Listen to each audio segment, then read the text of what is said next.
hari ini anak-anak? Baik, Bu. Nah, sebelum memulai pelajaran, Ibu absen dulu ya. Iya, Bu. Mutmainah, Ada, Bu. Nur Hakiki, Ada, Bu. semuanya hadir semua ya. Iya, Bu. Ketua kelasnya pimpin dulu doanya. Sebelum kita belajar, marilah kita bersama-sama membaca doa belajar. Bismillahirrahmanirrahim. Raditu billahi rabba wa bil islami dina wa bi muhammadin nabiyya wa rasulah. Rabbi zidni ilman warzuqni fahma. Amin. Nah, pembelajaran hari ini adalah pendidikan kewarganegaraan. Adapun tujuan pembelajarannya yaitu yang pertama, guru menjelaskan pentingnya hidup rukun, saling berbagi dan tolong menolong. Yang kedua, guru meminta siswa menyebutkan minimal 3 penerapan hidup rukun dan tolong menolong. Yang ketiga yaitu melalui penjelasan guru, siswa dapat memahami manfaat pentingnya hidup rukun, saling berbagi dan tolong menolong.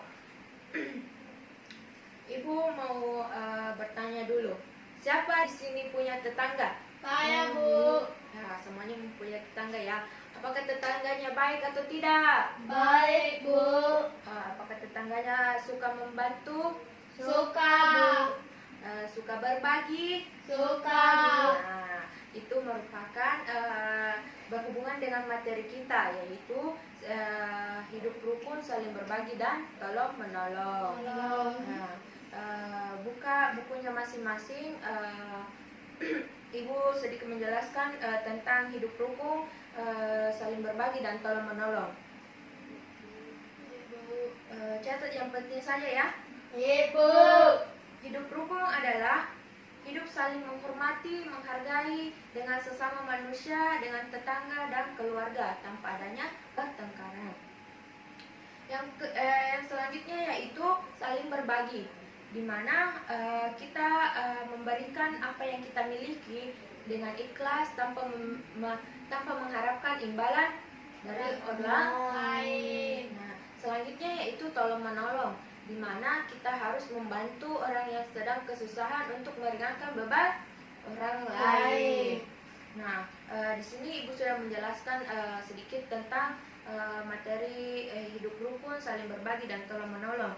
Selanjutnya, buka bukunya masing-masing, buka halaman 5 dan 14. Ibu akan membacakan cerita pada halaman 5 dan 14.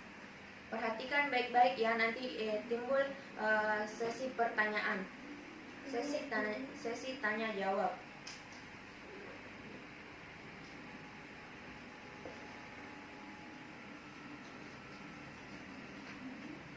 Cerita kisah petani dan nelayan.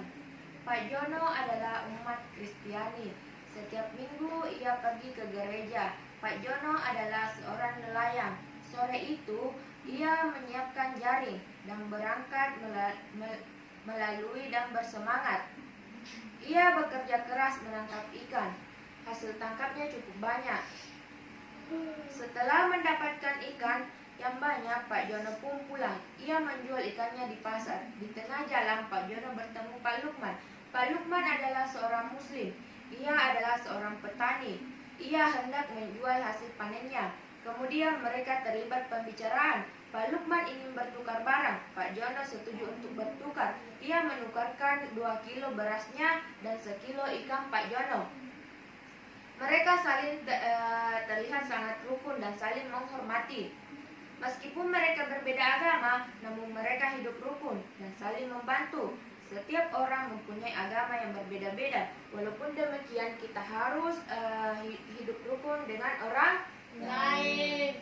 Nah, selanjutnya yaitu cerita pada halaman 14, yaitu tentang burung jalak dan kerbau. Ada seekor kerbau yang sedang makan rumput di padang rumput, sambil menggerakkan ekornya ke arah punggung dan kakinya untuk mengusir kutu. Kemudian datanglah seekor burung jalak. Kerbau bertanya kepada burung jalak, Burung jalak, maukah kamu membantuku? Ada apa kerbau? Jawab jalak. Punggungku gatal karena banyak kutunya, makananmu kan kutu, makan saja kutu yang di punggungku. Baiklah, aku juga lapar sekali. Burung jalak memakan kutu kerbau, kerbau pun tidak gatal lagi. Mereka saling tolong-menolong untuk meringankan beban masing-masing. Nah, Ibu sudah membacakan cerita di halaman 5 dan 14.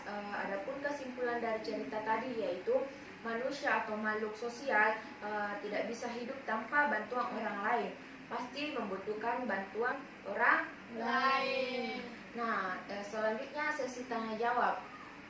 Pertanyaan pertama yaitu, apa agama Pak Jono dan Pak Lukman? Saya Bu, Nur Hakiki, silakan. Pak Jono adalah seorang Kristen dan Pak Lukman adalah seorang Muslim. Nah, jawaban Nur Hakiki sudah tepat. Beri aplaus. Selanjutnya, pertanyaan kedua.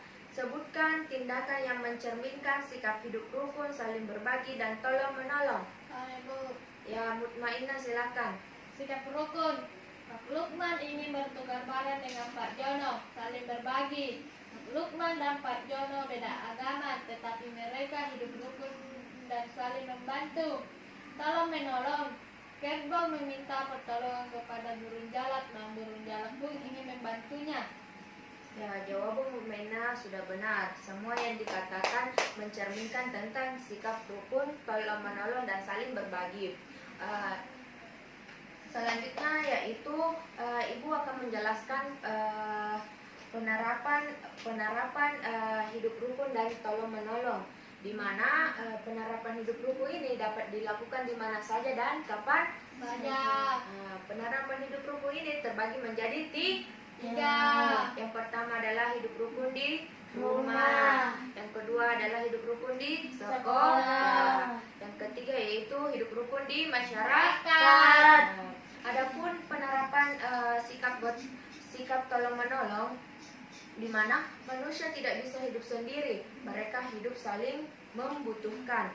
Maka dari itu kita harus menolong orang yang sedang membutuhkan untuk meringankan beban orang Lain. Nah, adapun penerapan dari sikap tolong menolong ini terbagi menjadi dua, yang dimana tolong menolong dengan sesama tetangga, yang kedua yaitu tolong menolong dengan orang yang membutuhkan. Nah, Ibu sudah menjelaskan sedikit tentang penerapan sikap hidup rukun dan tolong menolong. Selanjutnya Ibu mau bertanya. Coba sebutkan kembali 3 penerapan hidup rukun. Saya Bu, Ya, silakan Mutmainah. hidup rukun menjadi 3 bagian, yaitu hidup rukun di rumah, hidup rukun di sekolah, dan hidup rukun di masyarakat.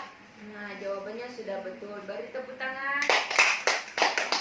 Nah, selanjutnya yaitu coba sebutkan kembali 2 penerapan sikap gotong royong Saya Bu, atau tolong menolong.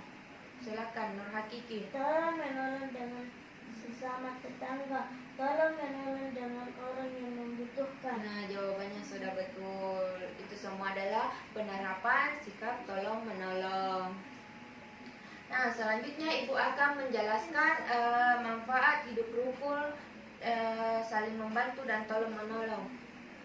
Manfaat hidup rukun ini terbagi menjadi 3. Yang pertama itu hidup lebih tenang dan aman tanpa adanya percekcokan atau pertengkaran.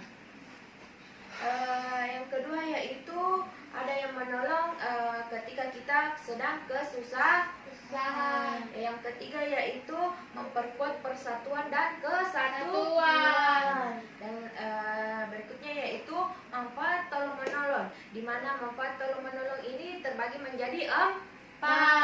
Yang pertama itu mempererat tali persaudaraan. Yang kedua itu disukai banyak orang karena suka membantu.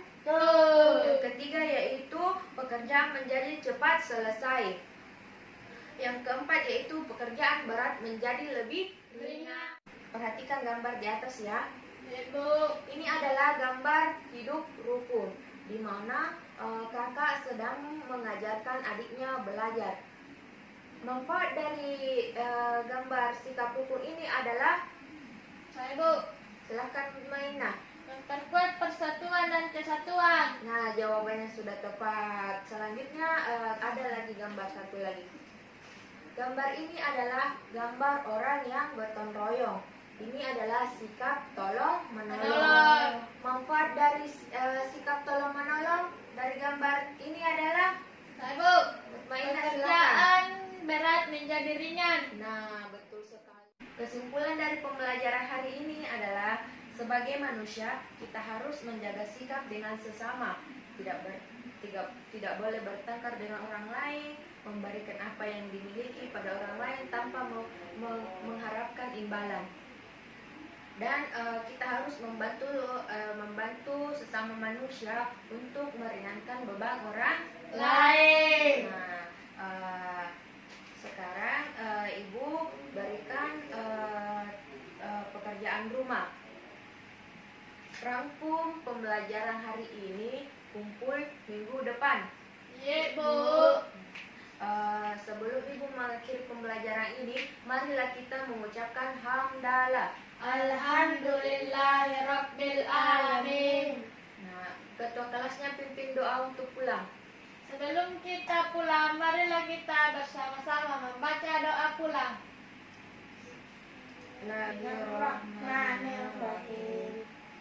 Asri innal insana lafi usri illal ladzina amanu wa amilus solihati wa tawassaw bil haqqi wa tawassaw bis sabr. Amin. Assalamualaikum warahmatullahi wabarakatuh. Terima kasih anak-anak. Waalaikumsalam warahmatullahi wabarakatuh.